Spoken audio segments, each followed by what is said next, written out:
রাতের অন্ধকার একটি পুরনো ধ্বংসপ্রাপ্ত পুরনো বাড়ির সামনে দাঁড়ানো। বৃষ্টি এবং ঝড়ের মধ্য দিয়েও রাহুল এবং সায়না এখানে ফটো তুলতে এসেছে। তারা ভয়ে ভয়ে বাড়ির দিকে এগোতে থাকে।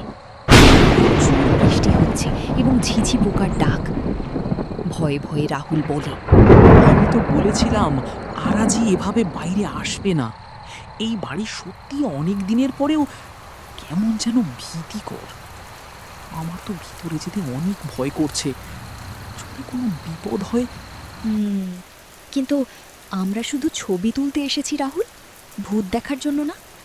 স্যার আমাদের যে কাজ দিয়েছেন সেটি করেই আমরা চলে যাব। ঠিক আছে, কিন্তু সাবধান।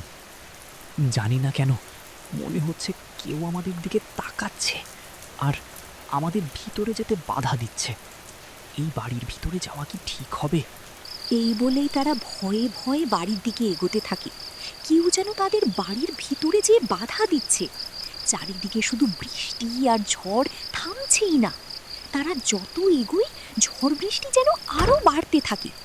হঠাৎ বাড়ির ভিতর থেকে দরজা বন্ধ হওয়ার শব্দ শোনা যায়। তারা দুজনেই ভয়ে দাঁড়িয়ে পড়ে। তারা সামনে এগোনোর সাহস পায় না। তবুও তারা ভয়কে কাটিয়ে বাড়ির ভিতরের দিকে এগোতে থাকে। তারা দুজনেই ভয় পেয়ে আছে। গুটি গুটি পায়ে তারা বাড়ির ভিতরে প্রবেশ করে। সেখানে ঢুকতেই তারা দেখতে পায় বাড়িটি অনেক পুরনো, জং ধরা। সমস্ত বাড়িতে মাকুড়ের জাল, জানালাগুলো ভাঙ্গা, জং ধরে আছে। তারা আরও বাড়ির ভেতরের দিকে এগোতেই কারো হাঁটার শব্দ শুনতে পায়। তারা ভয়ে দাঁড়িয়ে পড়ে। শুনছো? কেউ কি পায়ে পায়ে ধুলো ছড়াচ্ছে? হয়তো তা আমাদের মনের ভুল হতে পারে। এই ধুলো ঠিক যেন কেউ অনেক দিন ধরেই এখানে বসে থাকে। হ্যাঁ, এই বাড়িটি অনেক রহস্যময় এবং ভয়ানক। আর বাড়ির ভেতরে যাওয়া কি ঠিক হবে? স্যার বলেছেন পুরো বাড়ির ভেতর এবং বাহিরের ফটো তুলে নিয়ে যেতে। এখন আমরা যদি অর্ধেক কাজ করে এখান থেকে চলে যাই তাহলে চাকরি থাকবে না। যদি কোনো বিপদ হয় তাহলে কি হবে? চল, কিছু হবে না। তারপর তারা দুজন ধীরে ধীরে কক্ষে প্রবেশ করে। তারা কক্ষে প্রবেশ করতেই দেখতে পায় কক্ষটি পুরো খালি পড়ে আছে। কোনো মানুষের সাড়া শব্দ নেই। কক্ষটির মধ্যে শুধু একটি পুরনো ছবি আর টেবিলের মধ্যে বই রাখা আছে। রাহুল বইটি দেখতে পায় এবং সে বইটি নিয়ে আসতে বলে।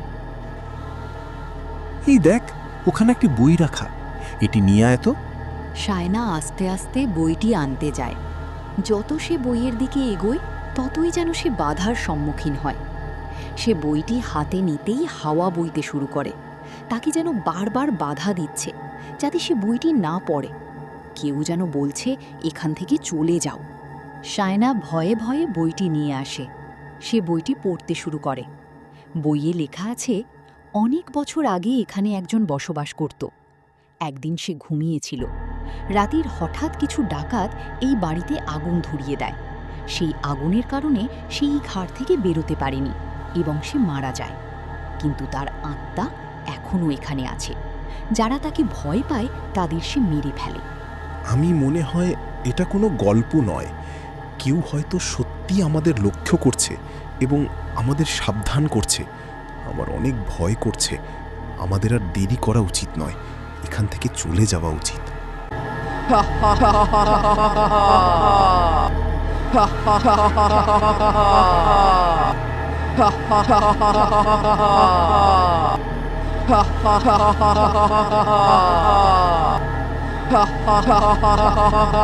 পালা সায়না, পালা!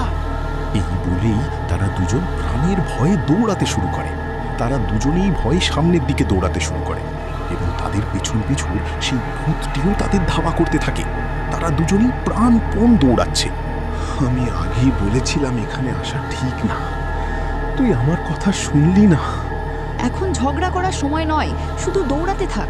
বেঁচে থাকলে ঝগড়া করা যাবে, দৌড়াতে থাক। আমি আর কোনো দিন এখানে আসবো না।